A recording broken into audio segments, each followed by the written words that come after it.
tadbirkorlar bugun shu Agrobankimiz Jizzax tomonidan tadbirkorlar bilan uchrashuvimiz bo'ldi. Shu maqsadda tadbirkorlarni o'rganish, ularni murojaatlarini tinglash, bitmay qolgan muammolar bo'yicha shu o'zini suhbat qilishimiz kerak sizlardan. Shuning uchun agar kimlarga murojaat bo'lsa yoki istak bo'lsa bemalol murojaat qilishlari mumkin. Uchrashuvda maqsad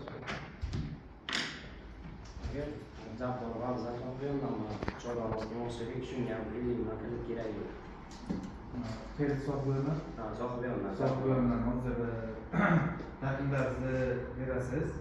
Sohibini mana mahalla bankimiz bor, Spon Turk'un shu bo'yicha shug'ullanadi. Hozir takliflarni berasiz, skoring asosida ko'rib chiqadi. Tavsiyanoma olib kelasiz, tavsiyanoma asosida o'sha qaysi yo'nalish bo'yicha kredit olmoqchi istagingiz bo'lsa, o'sha yo'nalishingiz bo'yicha kredit ajratamiz. Shu yigitimiz bilan bog'lanasiz. Shu choralar Kim yana?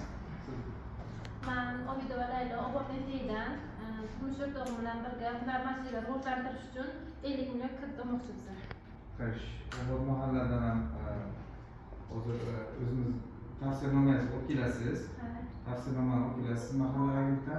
U yigitimiz hozir ko'rib chiqadi. Sizga ham skoring asosida o'sha qonun doirasida 50 million kredit ajratamiz sizga.